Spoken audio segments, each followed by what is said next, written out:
Roberto. How are you today and where are you dialing from? Hey, I'm doing great. I am like momentarily in Italy and, holidaying with family, so it's good. Yeah, I'm planning to go to Italy too, but it's extremely hot there probably, right? Really very hot, so. Still, it's Italy. No, thank you so much for joining my hot seat session where we help companies all over the world address their blind spots and gain competitive edge with the help of our wonderful mentors. So tell us about yourself and your expertise. Well, I come from the world of IT, which is the age we are living now after the industrial age is age of information. It took different shapes, and now with electronic communication, the moment we're living is the moment of decentralization. So blockchain, peer-to-peer networks, and all that is being adopted in many different industries. So it's more than 10 years that I'm actively working on decentralized systems. Actually, I've been studying decentralized systems since way longer. At the time of BitTorrent, that was my first study, but I'm actively making decentralized system for companies for more than 10 years. Sounds great. So first things first, what is decentralization for companies who don't know what it is? And why do you think it's important for companies to pay attention to? Right. Decentralization is the process of distributing and dispersing power away from a central authority, right? Is a really democratic kind of a process, right? Gives autonomy and gives the ownership to the community. So there is not decentralized things owned by somebody, right? It can be ideated, directed, monetized by somebody, but the ownership is always the community, because there is nothing that is decentralized if it doesn't belong to multiple parties, right? And it's important because fosters this sense of ownership and responsibility among members of the community of a particular organization. It can be like the supply chain among a particular product. It can be a consortium of particular things of industry, hospitals, rather than other things, right?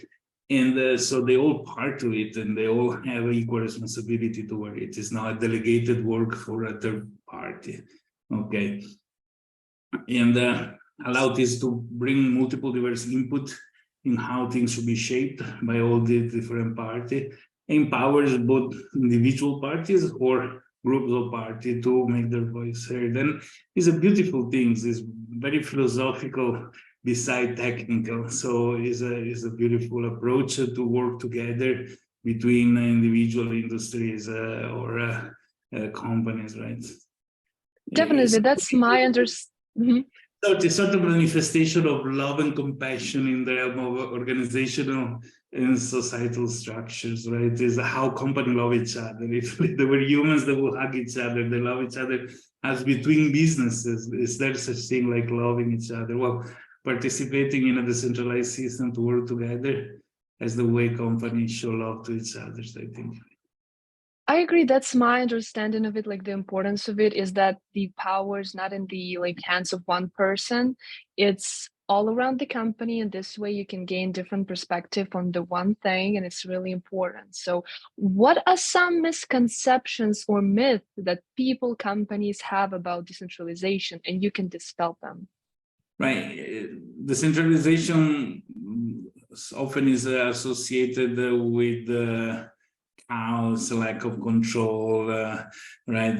Why is actually the opposite? This doesn't mean the absence of order or structure. Actually, is much more mandatory, because being above the parties, either you respect the protocol or you don't participate. Sometimes I make the analogy. It's like a special phone company that make phone lines. As soon as you say a bad word, the line hangs. You cannot communicate unless you're polite, right? And this is the protocol. The protocol is being polite, and communication works if you respect the protocol. in a more technical manner. Obviously, if I do documentation flow, if I do management of identities and cryptographic signature to do processes, if I don't respect those processes, the process doesn't go through, and I cannot go to bribe somebody to make the process go through because I have more money or I'm more influential. That's mathematics. I need to respect it. That's beautiful, because I know that I remove any human temptation to make favors, right, from the process. So is the opposite of chaos or a lack of control, is absolute higher level of control, which is decided democratically between all the participants, because there will be always an alternative if I don't like this society. It can actually lead to more robust, resilient systems, allow for a diversity of perspective, and reduce the risk of single points of failure, because once things work, the work is stable. Look at Bitcoin, is quite a long time, it never went down. Is I think the IT system with the longest uptime in history, right? I love this point. I love this point. So let's get a little bit more specific when it comes to companies. What are some, mistakes that businesses make when it comes to their personal business operations that decentralization can help solve, and they don't really aware of that? Well, common mistakes that I saw in business is the idea they can control. Is my blockchain, is my peer-to-peer network. Then there's no more decentralized, right? Then do it your own server and let people connect to it. So there is a leap of faith, if you want, of love toward the others in allowing others to also be part of the system. Can be my idea. Say I do the Airbnb decentralized, okay? I want to make money out of it because I got the idea. League itself is using NFTs, right, with the mentors and these things. This doesn't mean that the person that's the idea, the promoter, cannot monetize or earn out of it. Actually, that's perfectly fine. But having a firm control, if then this NFT cannot purchased by this person because I don't like them, then I'm losing the beauty of the rules that are being preset in the decentralized. So decentralization can help solve this by fostering a culture of open communication and collaboration, where everyone feels valued and heard, part of the community, and where the rules that have been set, what is called protocol, right, are always respected by everybody. Then, if all the community together vote to change the protocol because there is something wrong in it, and then democratically they can upgrade to a better level. But nobody should have a point of decision that is essential. Yeah, I absolutely agree, and I like the point about the Airbnb, the reference. And so you, as our newly acquired Proud Gleek mentor, what are some maybe strategies that you can help with businesses to, set foot in decentralization? They never deal with this before, and they would like to set foot in this. And how can you help them ensure that they're going to be successful in this? Maybe some steps, strategies, tricks, tips, whatever you can tell us. Right. As a mentor, it is my role to guide and support businesses in their journey toward decentralization, not into really from where they are, and decentralization is back there, how you approach it, right? And it's really the first minute man that you want to start walking in the right direction, not to start walking in the wrong direction, spending a lot of money. There is to understand that a lot of large companies promote the buzzword of decentralization because they want you to host all the node of this decentralized system in their own cloud, which make them no more decentralized, right? Using their own product.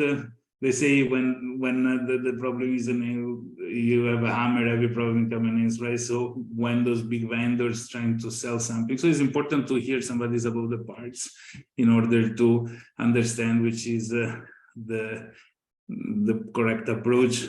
One key strategy is to start small with a small pilot project in a specific area of the business.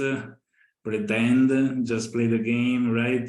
Then scaling up as the everybody become more comfortable, right? So sometimes a company with their clients, clients with their, final users. And we did a lot in the past, a lot of POC. They involve many steps among the process, because if you don't involve them, then you cannot try it. And is interesting, and it's important to foster a culture of openness and collaboration, as they are the key of successful decentralized organization, right?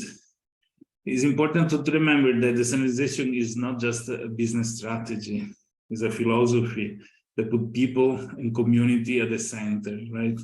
You remove the man in the middle. So I interact directly with the other party without relying, look at cryptocurrency, everybody knows I'm sending one Bitcoin to my friend. I don't have to go to the bank, put the Bitcoin there, ask the bank to send to the other bank, and my friend go take his, no, it's directly one to the other, which means that probably if the title of ownership of my car is in a decentralized system, it's 3 a.m, I want to sell my car, I can pass the certificate like it was an NFT per se, rather than I can sign or whatever it is, right?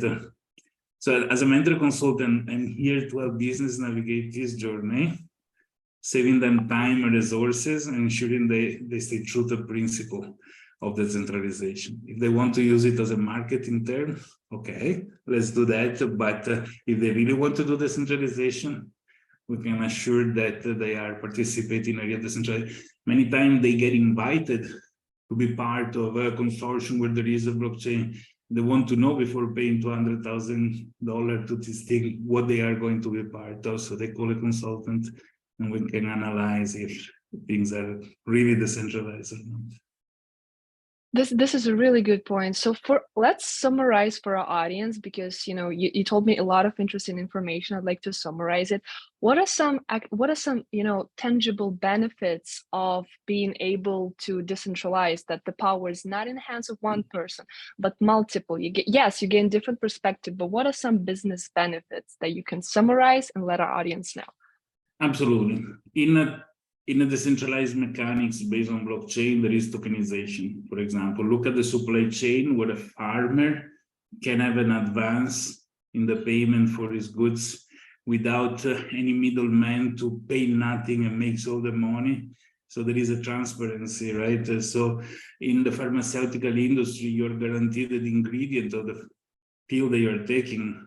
None along the supply chain use a fake one, because you are able to track down all the sources of things, unless become a conspiracy of many. If a single I like this reference. Smart, then so you have transparency, you have people in the need to behave properly, you have an easy data collection. Think about a closed system that have big rule book that you need to go sign a lawyers to participate. I think an open system where you just see a QR code, take your cell phone, you're part of it instantly. You can contribute with your information to the data of the full system. Say you're a truck driver transporting something, and you want to say this road is so full of holes, all the supply get damaged in this road. I don't know, and nobody knows if you don't give this input, which can be useful to the full supply chain. So there are millions of opportunities that open up when you leave an open protocol and let people participate into it. Thank you. Well, actually, I like decentralization because it applies to different aspects of business. It's not just about people, it's not just about operations, it's about everything. And I'm really happy to discuss such an important topic. So thank you so much, Robert, for sharing your information. Maybe you have some last words about why you like decentralization. If not, we can wrap up.